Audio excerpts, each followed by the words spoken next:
আজকের এই বর্তমান যুগে ইংলিশ মিডিয়াম স্কুলে বাচ্চাদেরকে পাঠায় তো বাচ্চাদের থেকে বাবারা বেশি গর্ব করে। দেখবেন বাচ্চারা কতটা প্রাউড ফিল করছে সেটা ম্যাটার করে না, দেখবে বাচ্চাদের থেকে বাবারা বেশি গর্ব করে। আর ইংলিশ মিডিয়াম স্কুলে পাঠানো মানে কি? একটা কি স্ট্যাটাস সিম্বল না? ঠিক এখনকার যুগেও যেরকম ইংলিশ মিডিয়াম স্কুলে পাঠানোটা স্ট্যাটাস সিম্বল ছিল, এটা পুরনো যুগেও ছিল।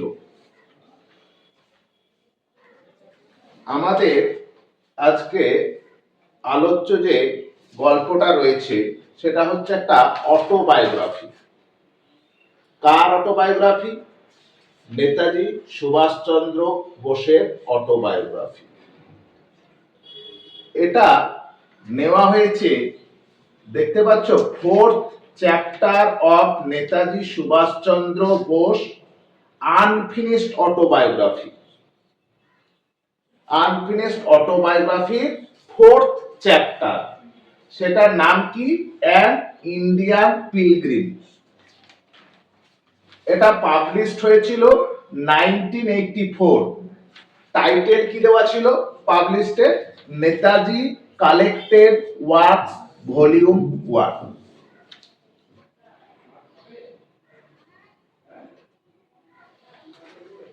এবার আমাদের তো পেট্রিয়টিক হিরো নেতাজি সুভাষচন্দ্র বোস আমরা প্রত্যেকেই জানি। মানে এমন কেউ নেই যে নেতাজি বা গান্ধীজির নাম জানে না।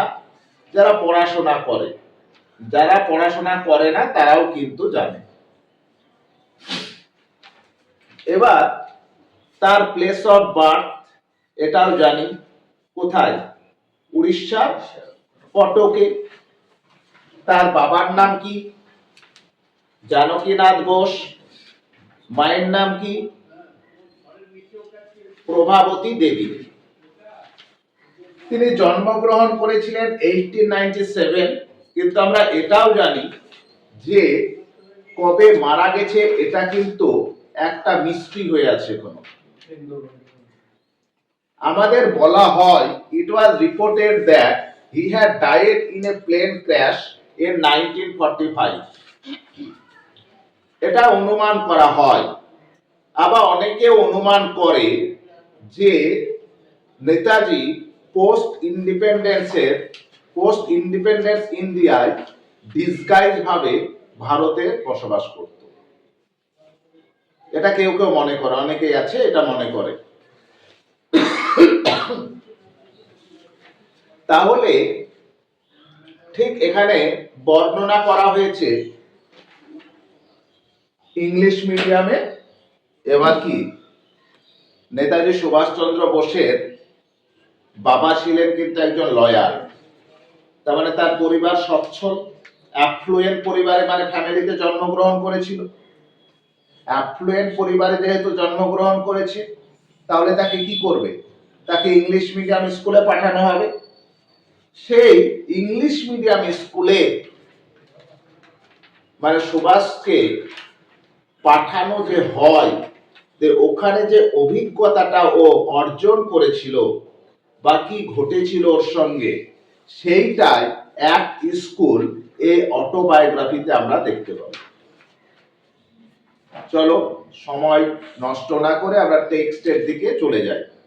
প্রত্যেকে টেক্সটের দিকে মনোযোগ সহকারে দেখবে। I was nearing my 5th birthday, January 1902. I was nearing my 5th birthday, মানে আমার পঞ্চম বার্থডে, মানে জন্ম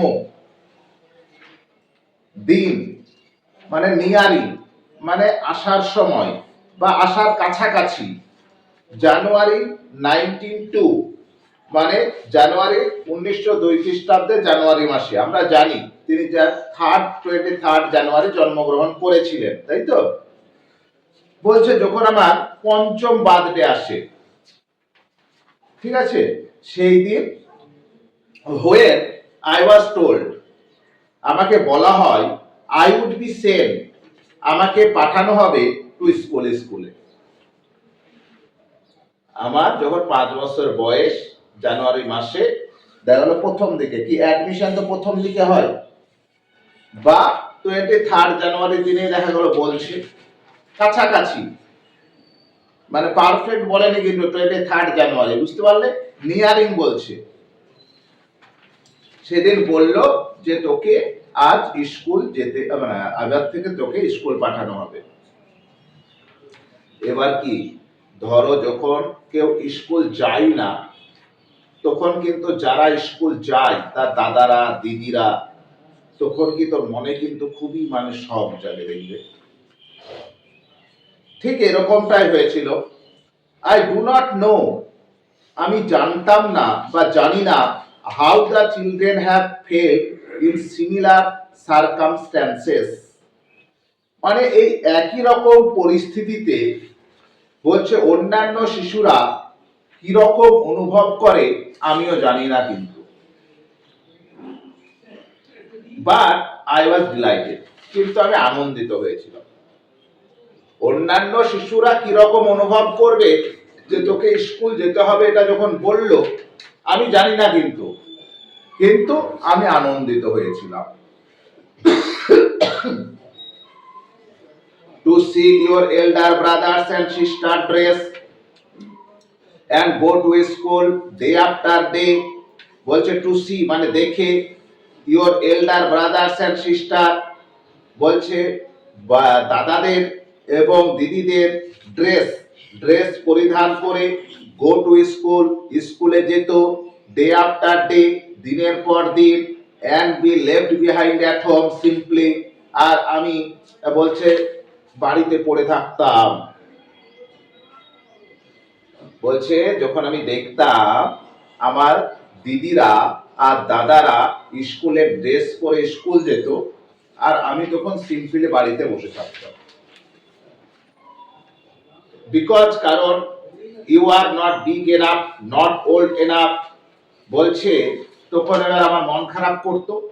আমাকে তখন কি বলতো জানো, দেখা গেল ও বলছে নেতাজি দেখা গেল বা সুভাষ কি করছে, পিছন ধরেছে যাবার জন্য, তখন বলতে এই তুই এখনো বড় হসনি, তোর এখনো বয়স হয়নি, বুঝতে পারলে? এইরকম যদি করো তোমরা, তোমাদের দাদা দিদি স্কুল যাচ্ছে, তুমি বলছো স্কুল যাব, তখন কি বলবে? জেনারেলি এটাই বলবে। এই যে গলিং এক্সপিরিয়েন্স, এটা ছিল একটা কি বলবো, একটা দুঃখজনক মানে অভিজ্ঞতা। অ্যাট লিস্ট অবশেষে সো আই হ্যাড ফেল্ট, যা আমি আনন্দিত হলাম, that is why I was ওভারজয়েড, এই কারণের জন্য আমি আনন্দিত হয়েছিলাম। বুঝতে পারলে? ফার্স্ট প্যারাটায় কি পেলাম, যখন আমার 5 বছর বয়স হয়েছিল, আমাকে বলা হলো যে তোমাকে স্কুল পাঠানো হবে। আমি দারুণ খুশি হয়েছিলাম। কেন? যখন আমার দাদারা বা দিদিরা স্কুল যেত ড্রেস পরে দিনের পর দিন, আর আমার বাড়িতে একা ভালো লাগতো না। আমাকে বলতো যে তোর বয়স হয়নি, তুই বড় হসনি। এবার কিন্তু খুবই তখন বিরক্ত লাগতো, আমাকে খুব বিরক্তিত হতাম, আমি খুবই দুঃখ পেতাম, দুঃখজনক অভিজ্ঞতা ছিল। এবং অবশেষে আমি পেলাম ওই সুযোগটা, এই কারণের জন্য আমি খুবই খুশি। Second para, it was to be a red letter day for me. তাহলে ওই রকম একটা তোমার কোনো এক্সপেকটেশন তুমি যদি কি করতে পারো, পেয়ে যাও, তাহলে কি হবে, ওটা রেড লেটার ডে হয়ে যাবে না? রেড লেটার ডে মানে বুঝতে পারছো, মেমোরেবল ডে যাকে বলে, আনফরগেটেবল ডে। মাঝে মধ্যে তোমাদের প্যারাগ্রাফও লিখেছিলে যে ইওর মেমোরেবল ডে বা your first experience at school. তাহলে বলছে এটা ছিল আমার কাছে কি বলবো একটা অবিস্মরণীয় ঘটনা। অ্যাট লং লাস্ট, অবশেষে, I was going to join the grown up respectable firm, আর আমি চলছিলাম যোগদান করতে the grown up respectable firm, মানে বড়দের মানে সম্মানীয় মানে লোকেদের সঙ্গে। ওদেরকে খুব সম্মান করে যারা পড়াশোনা করে। কে? সুভাষ। তার জন্য ওদেরকে রেসপেক্টেবল ফক বলছে। Who did not stay at home, বলছে যে থাকে না বাড়িতে বা যারা বাড়িতে থাকে না, এক্সেপ্ট অন হলিডেজ মানে ছুটির দিন ছাড়া। আমি সেই সব লোকেদের সঙ্গে যোগদান করতে চলেছি, সেই সব বড় লোকদের, সেই সব এল্ডারদের সঙ্গে যারা হচ্ছে একজন মানে সম্মানীয়। কেন সম্মানীয়? সে সম্মানীয় বলছে বড়রা বা এল্ডার্সরা যারা কি করে কেবলমাত্র ছুটির দিনেই বাড়িতে থাকে। Clear? We had to start, আমাদেরকে শুরু করতে হয়েছিল, মানে আমি যাত্রা শুরু করেছিলাম at about 10 AM, মানে উই হ্যাড টু স্টার্ট মানে আমাদেরকে যেতে হতো at about 10 AM, মানে সকাল 10টার সময়।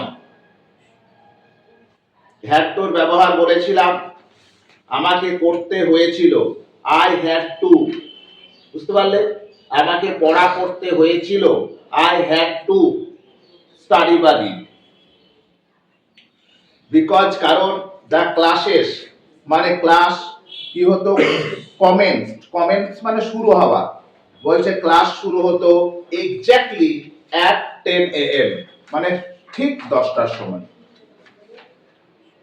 আমাদেরকে 10টার সময় মানে কি করতে হতো, মানে যেতেই হতো। হ্যাড টু বলেছে, আমাদেরকে যেতে হতো 10টার সময়, কারণ হচ্ছে ক্লাস কিন্তু ঠিক 10টার সময় শুরু হতো। Two uncles of about the same age as myself, আর আমার দুটো আঙ্কেল ছিল মানে আমার বয়সের, ঠিক আছে? এরকম দেখবে থাকে যে তোমার বয়সের মামা হয় না, বলছে আমার দুটো আঙ্কেল ছিল আমার বয়সের, were also to be admitted along with myself, বলছে তাদেরকেও ভর্তি করা হলো আমার সঙ্গে। when we were all ready, যখন আমরা প্রত্যেকে প্রস্তুত হয়েছিলাম, we began to run towards the carriage, বলছে তখন আমরা কি করতাম, দৌড়াতে শুরু করতাম সেই গাড়িটার দিকে, which was to take us to school, যে গাড়িটা আমাদেরকে স্কুল নিয়ে যেত। তাহলে বলছে আমরা রেডি হয়ে যে গাড়িটা আসতো, দেখবে স্কুল গাড়ি যায় না ইংলিশ মিডিয়ামে, বলছে দৌড়তে দৌড়তে চলে যেতাম আমরা। জাস্ট দেন, ঠিক তারপরেই, as ill luck would have it, তাহলে এটা প্রথম দিনের কথা বলছে। হ্যাঁ, মানে ও একবারে এক্সাইটেড হয়ে দাঁড়িয়ে আছে, বাস এসেছে, দৌড়াতে দৌড়াতে চলে গেছে। দিয়ে এবার কি হয়েছে দেখো, বলছে অ্যাজ ইল লাক, লাক মানে কি ভাগ্য, ইল লাক মানে দুর্ভাগ্যবশত কি হচ্ছে, আই স্লিপড এন্ড ফেল, আমি পড়ে গেলাম পিছলিয়ে। বেশি এক্সাইটেড হওয়া তার জন্য ভালো নয়, দেখবে বেশি এক্সাইটেড হলে কিছু না কিছু হয়। আই ওয়াজ হার্ট, আমি আঘাত পেলাম, and with a bandage round my head, আর আমার মাথার চারিদিকে কি করলো, একটা ব্যান্ডেজ করে দিল। পড়ে গেছে, তুমি দৌড়াতে দৌড়াতে হোঁচটকে স্টাম্বল করলে কি হবে, প্রথমে ব্যান্ডেজ করে দিয়েছে, এবার তো আর স্কুল যেতে দেবে। বলছে I was order to bed, আমাকে বলল বেডে যায়।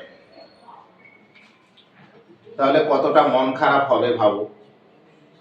ওই দিন কত আশা করেছিল আমি স্কুল যাব, এতটা এক্সাইটেডে পড়ে গিয়ে মাথা ফাটিয়ে ব্যান্ডেজ করে বিছানায় শুয়ে থাকতে হচ্ছে। The rumbling of the carriage wheels, আর সেই গাড়ির চাকার গুড়গুড় শব্দ, grew fainter in the distance, দূরে মিলিয়ে গেল। মানে আস্তে আস্তে কি ও শুয়ে আছে, গাড়িটা ছাড়ছে, বুঝতে পারছে, বলছে আস্তে আস্তে আস্তে আস্তে আস্তে সেই বলছে ওটা বিলীন হয়ে গেল। আর শুনতে পাবে দূরে চলে গেলে, পাবে না সেরকম। The lucky ones had gone, বলছে যারা সৌভাগ্যবান তারা চলে গেল। মানে সৌভাগ্যবান মানে যারা স্কুল যেতে আজ পারলো তাদেরকে লাকি বলছে। বলছে যারা লাকি, যারা সৌভাগ্যবান তারা স্কুল চলে গেল। But there I lay with darkness, আর আমি পড়ে থাকলাম অন্ধকার নিয়ে, staring me in the face, আর আমি এক দৃষ্টিতে তাকিয়ে থাকলাম। and my fond hopes dashed to the ground, আর আমার ওই আশাটা, সে আশাটা ভেঙে চুরমার হয়ে গেল। ভেবেছিলাম স্কুল যাব কিন্তু হলো না। তাহলে আশাটা কি রকম হবে বুঝতে পারছো সিচুয়েশনটা। নেক্সট প্যারা। 24 hours later, 4 ঘন্টা পরে, I found solace. সোলাস মানে হচ্ছে সান্ত্বনা। আমি একটু 4 ঘন্টা পরে আমি একটু সান্ত্বনা পেলাম। সান্ত্বনা পেলাম মানে শান্তি পেলাম, বুঝতে পারলে। কেননা দেখবে একটা ঘটনা নিয়ে মন খারাপ করলে আস্তে আস্তে ঘটনাটা কিন্তু ব্লিন হয়ে যায়। মন খারাপটা 4 ঘন্টা পরে দেখবে অতটা মন খারাপ করবে না। সরি, 24 hours later, 24 ঘন্টা পর, I found solace। তাহলে এটা 24 hours মানে 24 ঘন্টা, মানে 24 ঘন্টা পর মানে একদিন পরে আমি শান্তি পেলাম। মানে কেন শান্তি পেলাম বুঝতে পারছো? তারপরের দিন স্কুল যাবে। এরকম ভুল করবে না। মানে যখন এত এক্সাইটেড থাকে তখন কিন্তু নিচের দিকে তাকাবে না কেউ। এবার ও ভাবছে যা আজকে আমি এই ভুলটা করবো না, গতদিন আমি যেটা করেছি। তার জন্যই তো এপিজে আব্দুল কালাম তার উইংস অফ ফায়ারে স্ট্রং রুটসে কি বলেছিল, অ্যাডভার্সিটি অলওয়েজ প্রেজেন্টস অপরচুনিটি। প্রতিকূলতা সর্বদাই নিজেকে আত্মসমীক্ষার সুযোগ করে দেয়। তোমার জীবনে প্রতিকূলতা আসছে, তুমি দেখবা নিজেকে আত্মসমীক্ষা করবে। ওই নেতাজি যদি না করে যেত তাহলে কিন্তু শিখতো না, কিন্তু বেশি এক্সাইটেড ভালো না। আজকেও সেটা বলছে, আজকে কনফিডেন্সলি বলছে যে আমি আজ স্কুল যেতে পারবো। কেন? আমি ওইভাবে যাব না তো, আমি দেখে দেখে যাবো ওইভাবে। আওয়ার্স ওয়াজ এ মিশনারি স্কুল, আমাদের স্কুলটা ছিল একটা মিশনারি স্কুল। বুঝতে পারছো, তখন ব্রিটিশ রাজ চলছে, আর ব্রিটিশরা তো কি Christian, meant primarily for European and Anglo-Indian boys and girls। বলছে স্কুলটা কেবলমাত্র ইউরোপিয়ানদের জন্য, আর কাদের জন্য? Anglo Indian boys and girls. Anglo Indian যারা মানে ভারতীয়, কিন্তু দেখা গেল তাদের হেরিটেজটা দেখা গেল ব্রিটিশ। বুঝতে পারলে? এইরকম with a limited number of seats. আর কি বলছে? খুবই অল্প সংখ্যক বলছে সিট, অ্যাবাউট 15% ফর ইন্ডিয়ানস। বলছে 15% আছে ভারতীয়দের জন্য মাত্র, অ্যাংলো ইন্ডিয়ানসের জন্য। All our brothers and sister had join this school, আমার সমস্ত ভাই বোনেরা এই স্কুলে পড়েছিল। অ্যান্ড সো আই ডিড, তাই আমিও পড়াশোনা করছি বা করেছিলাম। আই ডু নট নো, আমি জানি না, why our parents had selected this school, বলছে আমি জানি না কেন আমার পিতামাতা এই স্কুলটা মানে সিলেক্ট করেছিল, এই স্কুলটাই কেন পছন্দ করতো আমি জানি না, বাট আই পারজিউম, পারজিউম মানে মনে করা, প্রিজিউম, বাট আই প্রিজিউম, কিন্তু আমি মনে করি ইট ওয়াজ বিকজ, এটার কারণ ছিল we could master the English language better and sooner there than elsewhere. তাহলে বলছে আমি জানি না বাবা কেন স্কুলটা মানে নির্বাচন করেছিল, কেন এই স্কুলে আমার সমস্ত ভাই দাদা দিদিদের পড়িয়েছিল আমি জানি না, কিন্তু আমার মনে হয়, এবার ওর মনে হয়টা কি বলছে, এইখানে মানে এই স্কুলটাই, বলছে মিশনারি স্কুলটাই কি হতো, বলছে ইংলিশ ল্যাঙ্গুয়েজটাকে বেটার মানে ভালো এন্ড শোনার এবং তাড়াতাড়ি বলছে শিখাতে পারত, বলছে দ্যান এলস হোয়ার, যে কোনো জায়গার থেকে। অনেক স্কুল ছিল, স্কুলগুলোর মধ্যে একটা তো ব্র্যান্ড থাকে, ওই স্কুলটায় ইংলিশ ল্যাঙ্গুয়েজটা একটু তাড়াতাড়ি শেখানো হতো, আর কিন্তু আর একটা কি বললো ভালো শিখতো, এই কারণের জন্য আমার বাবা এই স্কুলটা সিলেক্ট করেছিল। and knowledge of English আর ইংলিশের জ্ঞান had a premium in those days, আর এখনো প্রিমিয়াম আছে। বলছে তখনকার দিনে ইংলিশ ল্যাঙ্গুয়েজটা কিন্তু ছিল খুবই সম্মানীয় একটা, এখনো আছে যেমন, বলছে আগেও এরকম ছিল ইংলিশ ল্যাঙ্গুয়েজটা। আই স্টিল রিমেম্বার, আমার এখনো মনে পড়ে দ্যাট যে when I went to school, যখন আমি স্কুল যেতাম, I had just learned the English alphabet and no more।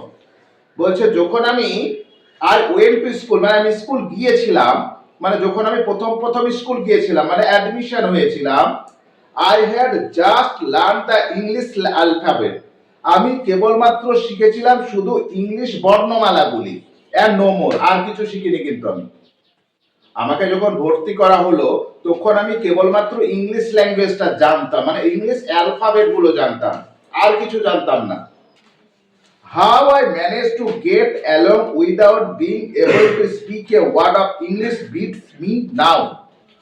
How I managed to get, আমি যে কিভাবে ম্যানেজ করেছিলাম along without being able to speak a word of English, বলছে যে ইংলিশে একটা কথা মানে স্পিক মানে বলতে পারতো না, সেটা যে আমি কিভাবে ম্যানেজ করেছিলাম ওটা ভাবলে বিটস মি নাও, এখন আমাকে এটাকে কি করে আমাকে অবাক করে দেয়। যে ছেলেটা একটা ইংলিশ ওয়ার্ড বলতে পারতো না, সে যে ওই সিচুয়েশনটা কিভাবে যে ম্যানেজ করেছিল সেটা ভাবলে আমাকে এখনো অবাক করে দেয়। I have not yet forgotten one of my first attempt at English. I have not yet forgotten, আমি এখনো ভুলিনি, one of my first attempts, আমার প্রথম প্রচেষ্টা at English, ইংলিশে।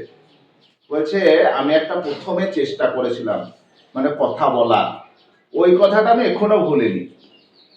ভাব দেখো কি কথাটা, we have been given slate and pencil, আমাকে দেওয়া হয়েছিল slate and pencil, and told to sharpen them, এবং আমাকে সেটা শার্প করতে দিয়েছিল,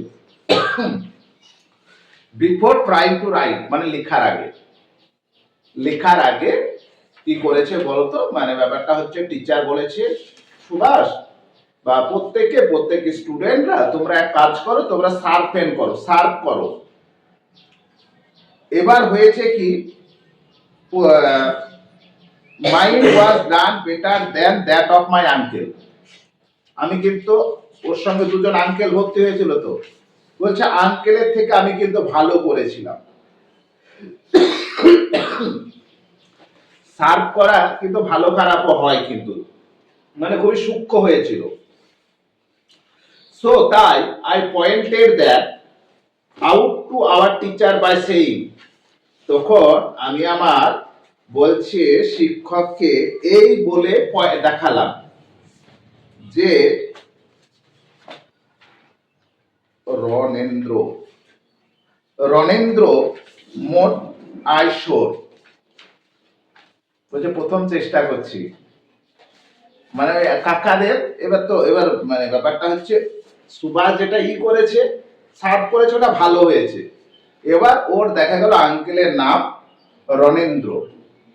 হ্যাঁ, এবার বলছে স্যার, মানে রণেন্দ্র মোট আয়শোর, মানে বুঝতে পারছো, মানে মানে আমার রণেন্দ্রটা মোটা হয়ে আছে আর আমারটা সরু হয়ে আছে। বলছে এটা আমি কোনো বলতে পারি না, তাই বলছে সুভাষ।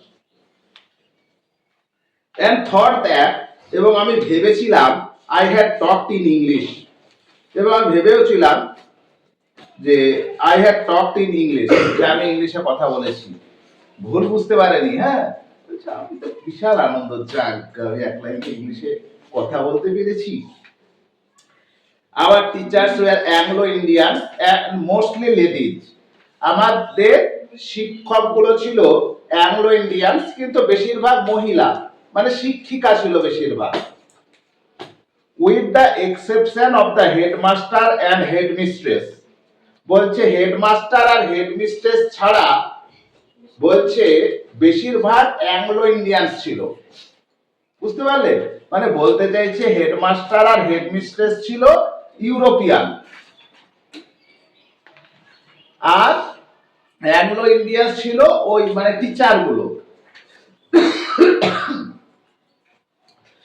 এবার বলছে মিস্টার এন্ড মিসেস ইয়াং, হেডমাস্টারের নাম মিস্টার ইয়াং আর হেড মিস্ট্রেসের নাম মিসেস ইয়াং, মানে ওরা husband wife. Who had come out from England, ওনারা এসেছিলেন ইংল্যান্ড থেকে। মোস্ট অফ আর টিচার্স, আমাদের শিক্ষকগুলির মধ্যে বেশিরভাগই উই ডিড নট ফ্যান্সি, মানে আমরা কিন্তু তাদের পছন্দ করতাম না। বলছে বেশিরভাগ শিক্ষককে আমরা পছন্দ করতাম না। ফ্যান্সি মানে হচ্ছে পছন্দ করা। সাম like mister young we fear, কিন্তু মিস্টার ইয়াংকে কিন্তু আমরা ভয় করতাম। Thought we respected, though we respected, যদিও শ্রদ্ধাও করতাম। ফর, কারণ হি ওয়াজ টু লিবারাল উইথ কেন, কারণ বলছে আমরা শ্রদ্ধার ভয় করতাম কেন, বলছে কারণ সে কিন্তু বেতে খুবই মানে স্বাধীন ছিল। বেতে স্বাধীন ছিল মানে কিছু হলেই দুমদাম বেতে করে পিটিয়ে দিত, মারতো, তাই বলছে মানে লাঠিতে করে মারতো। Some like Miss Cadogan we tolerated, বলছে মিস ক্যাডোগানকে আমরা কিন্তু সহ্য করতাম। Others like Miss S we positively hated, আর বলছে আরেকটা ম্যাম মিস এস, আমরা কিন্তু ওকে ঘৃণা করতাম। অ্যান্ড উড ক্রাই, এবং চিৎকার করতাম হুররে হুররে বলে, ইফ সে এভার অ্যাবসেন্টেড হারসেলফ, যদি সে কোনোদিন অনুপস্থিত থাকতো। ওই ফুল নামটা বলেনি, মিস এস বলে একটা ম্যাডাম, যদি যেদিন সে অ্যাবসেন্ট থাকতো আমরা সবাই কিন্তু হুররে বলে চিৎকার করতাম। এটা তোমরা যেমন করো, যে কে স্যার আজ ক্লাস নেবে না, ওরে বাবা। আমাদের বেশি সুবিধা। মিসেস ইয়াং উই লাইক, আর মিসেস ইয়াংকে আমরা পছন্দ করতাম। বাট মিস সারা, কিন্তু Miss Sarah Lawrence who was our first teacher in the infant class we love, কিন্তু মিসেস লরেন্স যে ছিল আমাদের ইনফ্যান্ট ক্লাসে, ইনফ্যান্ট মানে একবার ধরে নাও যে একবারে প্লে গ্রুপ, বুঝতে পারলে, ওই প্লে গ্রুপের প্রথম শিক্ষিকা ছিলেন, তাকে কিন্তু আমরা খুব ভালোবাসতাম, মানে খুবই ভালো ম্যাডাম ছিলেন। She had such a sympathetic understanding of the child's mind, মানে ওই মিসেস লরেন্সের দুর্দান্ত সহানুভূতি ছিল। আর কি ছিল, শিশুদের মনের মধ্যে তার একটা আন্ডারস্ট্যান্ডিং হতো। পড়ানোটাই তো মেন নয়, মানে একজন টিচার হতে গেলে মানে সেই ছাত্রের মেন্টালিটিটা বুঝতে হবে, তার মাইন্ডটা বুঝতে হবে, সে কি রকম ভাবে নিতে চাইছে, তা বা বাচ্চাদের। We were irresistibly drawn towards her, বলছে সত্যি আমরা কিন্তু তার দিকে আকৃষ্ট ছিলাম, মানে ম্যামটার দিকে, মানে ম্যামটাকে হেভি ভালো লাগতো বা দারুণ মানে আন্ডারস্ট্যান্ডিং ছিল আমাদের মধ্যে, মানে আমাদের কথা বুঝতো। বাট ফর হার, বলছে তার জন্য I doubt if I would have got on so easily at a time. আর বলছে তার জন্যই if I would have got on so easily at a time when I was unable to express myself in English। আমার মনে হয়, বলছে ওই সময় এত ইজিলি আমি এটা করতে পারতাম না, যখন when I was unable, আমি অক্ষম ছিলাম টু এক্সপ্রেস মাইসেলফ, নিজেকে প্রকাশ করতে ইংলিশে। আমি তখন কিন্তু ইংরেজিতে কোনো কথাই বলতে পারতাম না। তা আমি মনে হয়, আমার মনে হয় এটা ওই ম্যামটার জন্য আমি পেরেছি। ক্লিয়ার? যতটুকু পড়লাম ততটুকু আর দেব। থাকছে অনেকটা হয়ে যাবে। তাহলে কঠিন নেই, সহজ একটা স্কুল লাইফ, সেই স্কুল লাইফে ঘটনা এখানে বলে দেওয়া হয়েছে। এটাও তোমরাকে যদি কোনো লেখা বলি যে ইওর স্কুল লিখো বা ইওর স্কুলস এক্সপেরিয়েন্স, তখন তোমরা দেখবে এরকমই লিখবে যে কোনো টিচারকে ভালো লাগে, কোনো টিচারকে ভালো লাগে না, এই সমস্ত কিছু। তাহলে এতটুকুই থাকলো। সংবাদ দিতে স্কুল হুম। স্কুল